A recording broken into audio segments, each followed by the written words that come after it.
ওটা এখনো চলমান আছে, প্রক্রিয়া চলছে এবং রিসেন্টলি কিছু জাতীয় দৈনিকে আমি দেখতে পেরেছি যে তারা একটা নিউজ করেছে।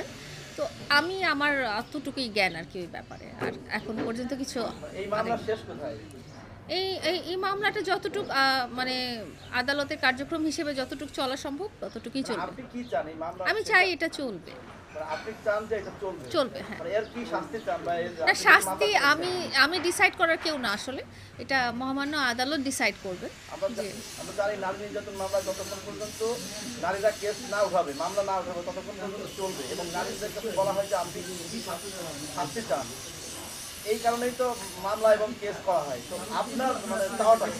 আমার চাওয়া হচ্ছে যে কারো ফেম, কারো যশ, খ্যাতি, সুন্দর চেহারা এইসব ইউজ করে কেউ যেন কোনো নারীকে নির্যাতিত আর না করে এবং কেউ যেন তাদের সুন্দর চেহারা, মিষ্টি কথার প্রতারণার ফাঁদে পড়ে জীবনটা নষ্ট না করে দেয়। এবং এই ধরনের যদি প্রতারণার ফাঁদে পড়েও থাকে, তারা যেন আইনের আশ্রয় নিয়ে নেওয়ার ওই সাহসটা নিজের মধ্যে আনতে পারে। আমার চাওয়া এতটুকুই। আমার নিজের জন্য ব্যক্তিগতভাবে চাওয়ার কিছু নাই। আপু আমি বেশি প্রশ্ন করবো না। মামুনকে আপনি জিরো থেকে হিরো করেছেন এবং যখন ওর কেউ ছিল না তখন আপনি ছিলেন। তো আমরা একটা সময় দেখতে পেয়েছি যে মামুনকে আপনি বিভিন্ন কিছু উপহার দিয়েছেন, গাড়ি উপহার দিয়েছেন, অনেক কিছু দিয়েছেন। আসলে এখন পর্যন্ত মামুন আপনার কাছ থেকে কত লক্ষ টাকার উপহার নিয়েছে? এটা আমি আসলে কখনো গুনিনি, কারণ ও আমার জীবনসঙ্গী হিসেবেই ছিল এবং তাকে আমি হিরো জিরো এগুলো কিছুই ভাবতাম না, আমি জীবনসঙ্গী হিসেবেই ভাবতাম। তা একটা জীবনসঙ্গীকে যখন কেউ কিছু দেয় তখন সেটা কখনো হিসাব নিকাশ বা লিখিতভাবে দেয় না। সে আহ, সে আমার কাছে যেভাবে ছিল তাকে আমি ওভাবেই রেখেছি এবং আমার পরিবারের অংশ, আমার জীবনের অংশ।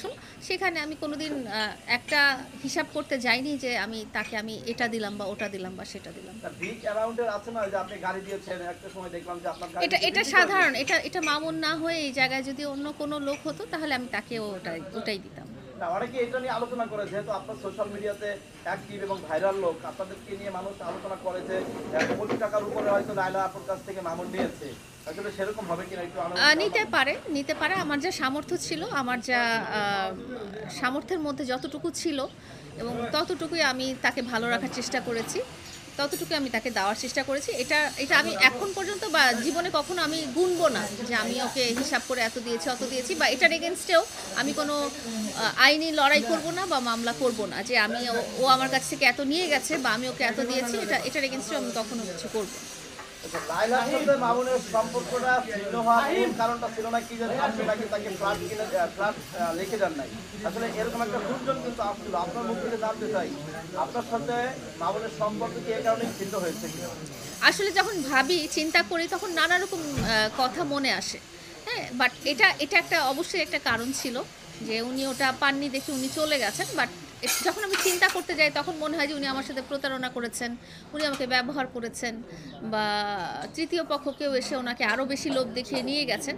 যখন ভাবি তখন হয়তো এই ধরনের কথাই মনে আসে। বাট আসল সত্যিটা কি এটা আল্লাহই জানে। আচ্ছা, লায়লার যখন আপনার কথাই বলতেছি, যখন আপনি তার ওয়াইফ হিসেবে ছিলেন, মামুনের মা কিন্তু আপনার বাসায় আসতো, তাদের ফ্যামিলিও আসতো। এই কথা কিন্তু গণমাধ্যমে আসে নাই বা কোনো সোশ্যাল মিডিয়াতে আসে নাই।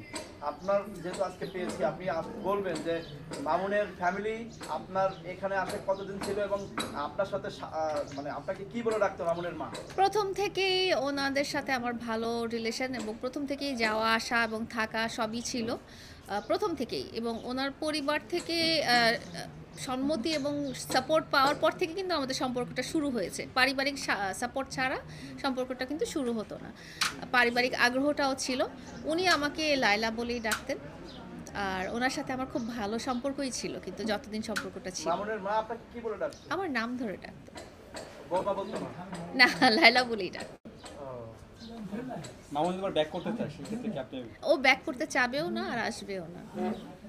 আপু আমি একটা প্রশ্ন করছি, হ্যাঁ, হলো মামুন অনেক সময় দেখি আপনার কাছে মানে নত হওয়ার চেষ্টা করে, না করে নাই মানে কোনোদিন। বিশেষ করে যখন আদালত প্রাঙ্গণে যায় তখন হ্যাঁ, তিনি হ্যাঁ, নত হওয়ার চেষ্টা করে, কিন্তু সম্প্রতি সোশ্যাল মিডিয়াতে ভাসছে তিনি একটি ভিডিও আপলোড দিয়েছেন যে এরকম লায়লাকে আমি ডজন ডজন তৈরি করতে পারি। ডজন না, 101টা। হ্যাঁ, তাহলে এই বিষয়টা আসলে কিভাবে দেখেন? এই বিষয়টা আমি দেখি যে ভাই, তোমাকে আরো 4 বছর কেন 10 বছর সময় দিলাম, তুমি একটা ক্রিয়েট করে দেখাও। Thank you. ঠিক আছে, থ্যাংক ইউ। হ্যাঁ।